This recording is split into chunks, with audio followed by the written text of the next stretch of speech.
Dicho esto de la pantonomía, de Cafuné, del hambre, pues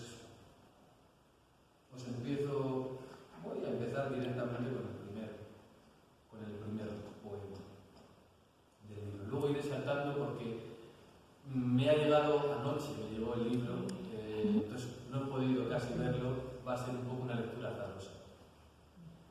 Dice así el primer poema.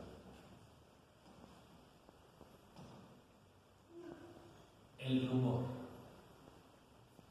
La lloré. Todo el silencio acariciado por trazos negros, llenos de la luz de la memoria, llena de ventanas pequeñas. Lo triste no habita en este honor convocado. No tiene boca ni recuerdo de hambre. Lo triste y su melodía, su flujo sin furia, su olor de inacabables.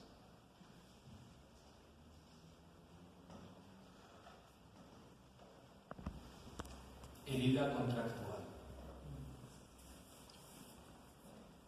La genética nos conduce al hombre que conversaba con la tierra que se acumula en sus uñas. Esa que concierne al agricultor de esperanzas. La misma que húmeda goza de la piel y el olvido.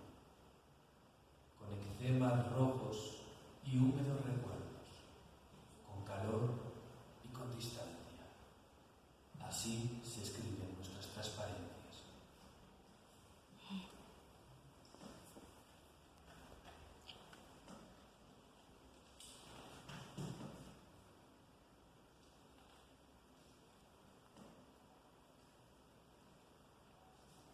Un poema que nos citó ya Samuel. Carta al norte. Que efectivamente o lamentablemente tiene su rango de ironía y que está también a pie de tiro. Querido Antojo, estamos en época de entretiempo. Los vulgares comentan la barbarie en la lista semanal de los más leídos. Solo unos pocos sabemos lo difícil que es dejar de soñar. Solo unos pocos de miles más somos capaces de atar el hambre, produciendo tensos vacíos de esperar.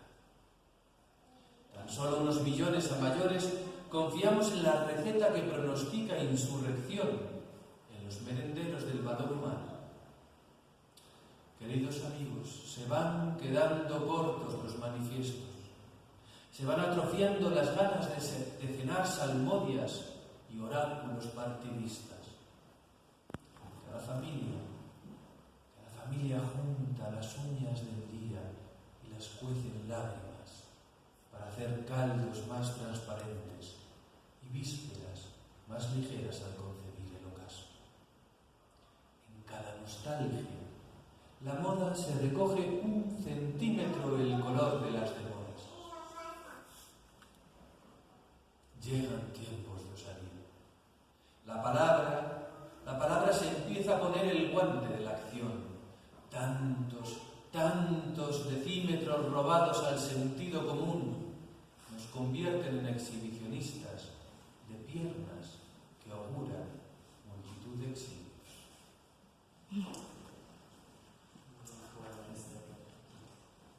Que me sugiere también tiene otra parte. Más tengo la sensación de que este poema, si no recuerdo mal, se escribió en Chiapas y se titula Transición. Comprender la insurrección y sus baldosas de mármol. Aplaudir la demora y su vigilancia. Ser complemento en la parte marginal del sustento.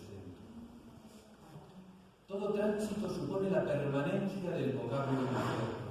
Se asemeja a la migración del condenado por no fichar su fe. Somos remanso y no atajo.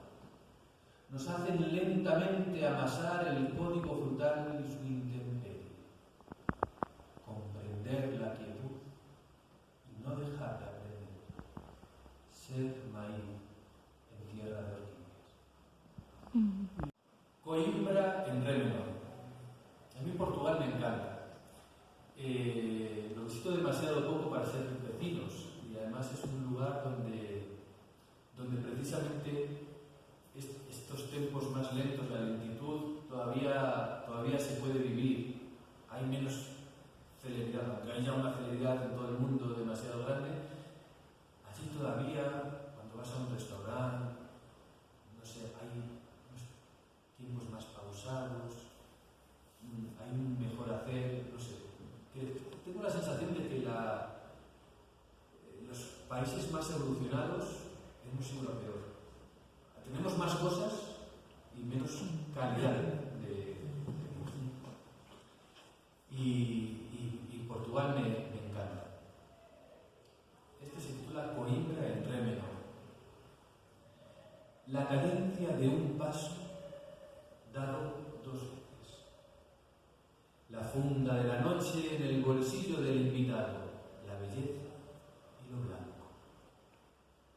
La sonrisa que acompasa el frescor de un instrumento dorado.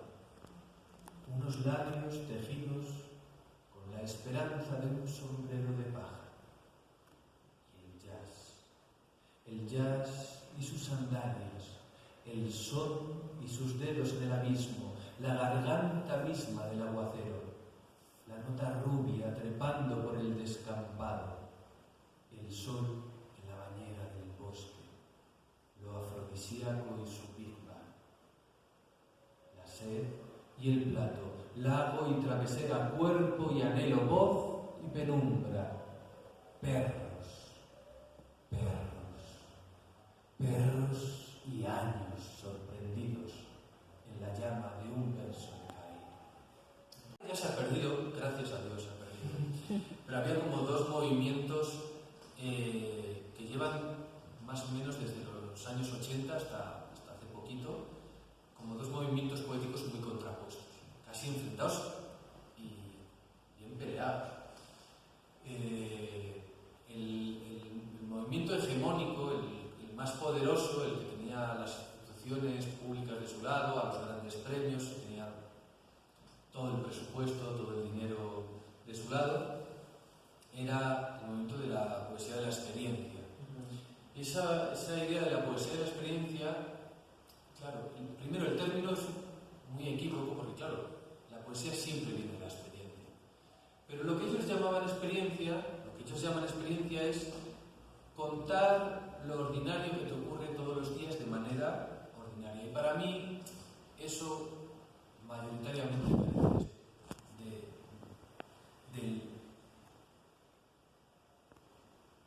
de ese juego divino que tiene que tener la poesía, de ese sueño lírico, ese ir más allá. Si yo te cuento, voy por la calle, miro un escaparate, veo un vestido, cuesta 200 pesos, pienso, es demasiado barato, alguna trampa habrá, sigo caminando.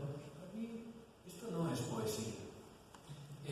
Bueno, pues España está inundada un poco de eso. Hay un movimiento que ha defendido mucho eso. Luego es verdad que dentro de ese movimiento hay poetas y lo llevan con más o menos gracia. Pero para mí la poesía al final es una mezcla entre pensamiento, que es lo que nos da el lenguaje, nos conforma como pensadores, y algo que nos trasciende y que nos hace comunicarnos con ese más allá, que es la música. La música es el lenguaje de los dioses, es algo que es el único arte que no ha inventado el ser humano. Ya estaba antes de nosotros. Todo lo demás, la literatura, la pintura, la escultura, la ha inventado el ser humano. La música está en la naturaleza. No hablo de un canto, un pájaro bonito, porque posiblemente eso sea un sonido bonito, pero no sea música. Pero la música, como el concepto literal, la consecución de sonidos armónicos, cuando hay armonía,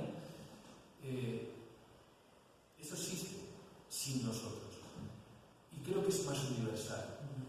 Y la poesía es un poco la mezcla. Estamos como entre el lenguaje de los humanos y el lenguaje de los dioses, y ese lugar de tránsito es el lugar que ocupa el poeta y que tiene que ocupar. Entonces, si tú solo te dedicas a la parte de lo humano, creo que queda pobre el poema. Tiene que haber ese lugar de no saber sabiendo, que decía San Juan de la Cruz, esa transición, ese onírico, ese además querer inventar utopías, destrozar el lenguaje para que sea más amplio. La poesía da libertad, y la libertad no puede estar reglada por unas normas concretas. La poesía no tiene normas, tiene muchas y las contrarias. Tú puedes hacer un soneto o hacer todo lo contrario. Hasta los propios sonetos, ya hay sonetos blancos, sonetos libres, sonetos no sé qué, o sea, al final el soneto menos soneto es de todo también. Bueno, pues para mí es muy importante la metáfora, ese querer decir algo desde otro lugar para que tú cuando lees lo lleves a tu experiencia personal, que posiblemente sea radicalmente diferente a la que yo quería contar, pero es válido, porque yo te he hecho llegar a un lugar especial en tu vida. Mientras coincida el impulso, pero a veces ni siquiera coincide ese impulso. Lo normal es que cuando yo cuento algo tenebroso, tétrico, complejo para mí, pues a ti te lleva a un lugar tenebroso, complejo, tétrico para ti. Pero a veces ni siquiera. Fijaros los versos de Lorca tan famosos, ese verde que te quiero verde, celebrando el verde. Cuando yo voy a colegios, a prepas, con chicos jóvenes y tal, y les pregunto, claro, pues el verde, la esperanza, el verde, pues el germinar, la pasión. Bueno, pues para Lorca precisamente era todo lo contrario. El verde representaba la muerte. Y se estuvo años pensando que no, hasta que se descubrió un manuscrito de Lorca donde dejaba claro, pero si no, no lo hubiésemos sabido nunca, porque claro, la muerte la representa el negro, el verde la esperanza. Bueno, pues hay poetas que rompen con los cánones y llevan los entendimientos a otro lugar. Para Lorca el verde era la muerte, porque representaba la Guardia Civil. Y la Guardia Civil perseguía a los gitanos en esa España franquista, bueno, era prefranquista, pero, la Guardia Civil vestía de verde, entonces el verde, que era el traje de los guardias civiles, para él era la muerte. Pues yo desde chiquito, hasta hay canciones, verde que te quiero verde, era como muy celebratorio, muy alegre el poema, pues resulta que tiene esa cosa.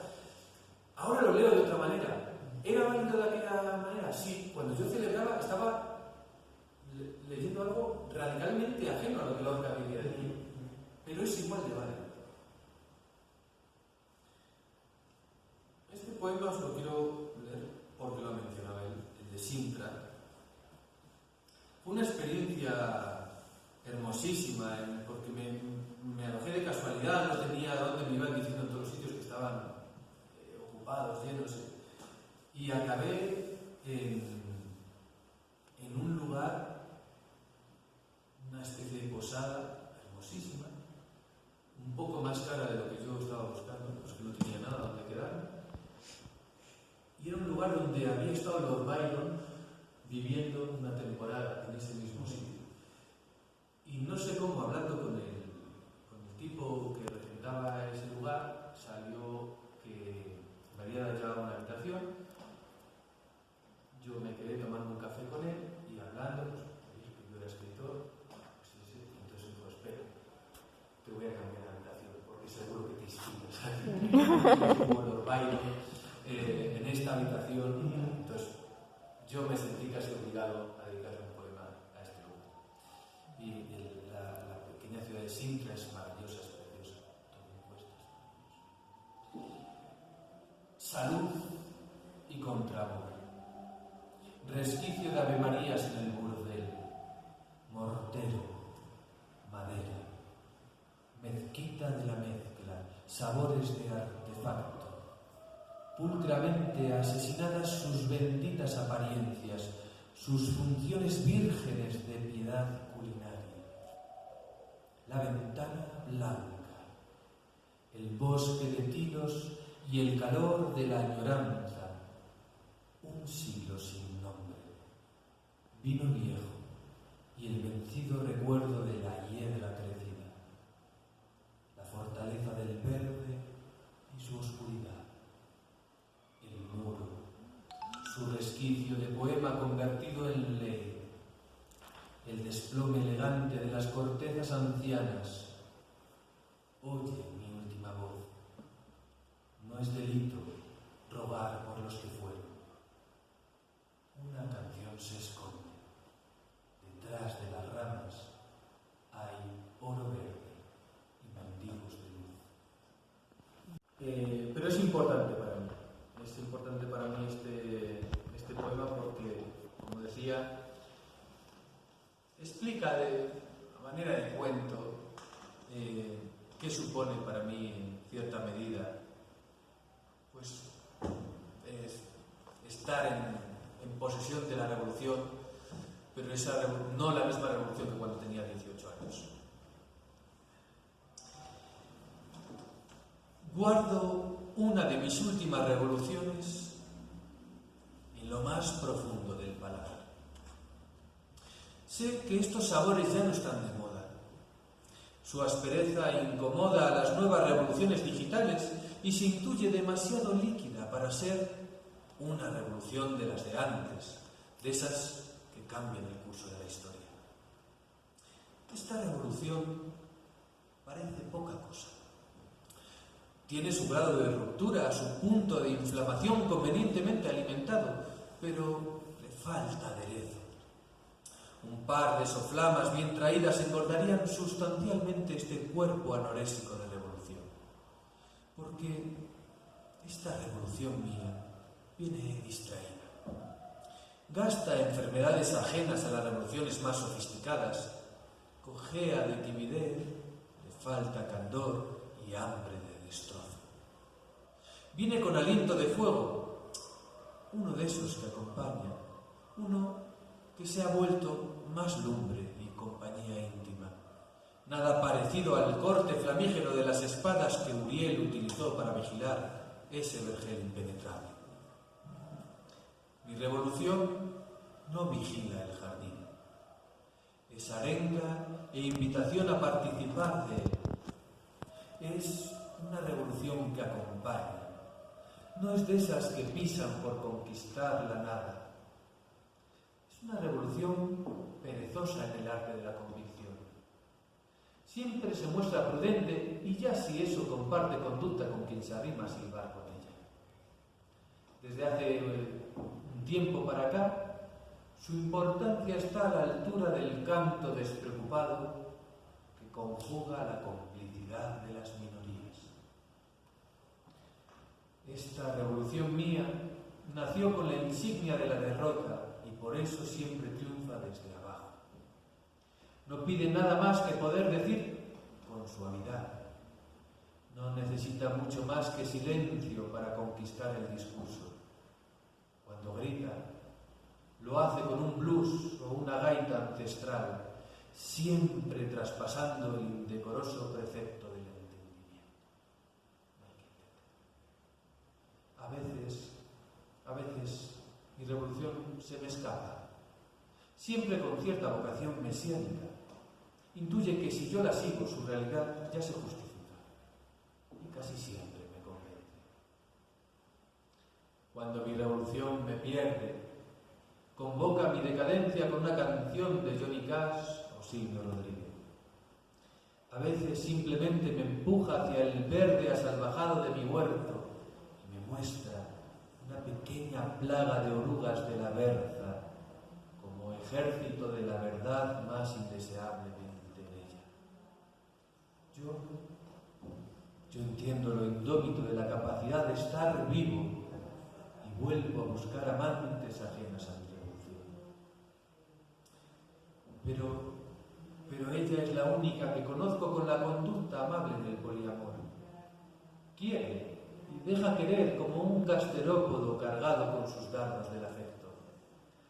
Porque sabe que fecundar más allá de uno mismo es complejo.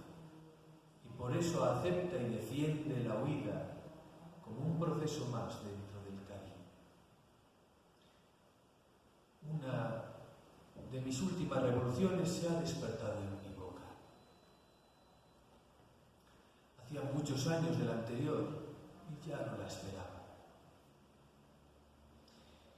No sé cómo paladearla y ella me mira con ternura y con descendencia por ello. Sabe que le queda poco. Y sabe que el yo saberla presente es su fin y aún así se alegra tremendamente del encuentro.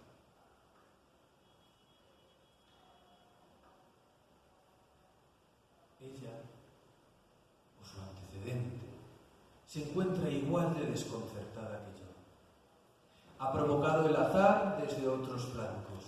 Supo del éxito de compañeras que crecieron en llamas incontinentes, en desechos regados con sangre y vísceras lechosas que alimentaron hierbas futuras. Ella, al igual que yo, se siente mayor para volver a tanto incendio externo. Ha visto una luz especial en este otro lado. Ha sabido sentirse útil en la derrota formal. Ha visto la utilidad de lo inútil en las distancias cortas. Y no ha leído a Ordine, pero han paseado juntos por más de 1000 caminos, sabiendo que hay hogueras que anulan. También supieron que otras formulan hogar.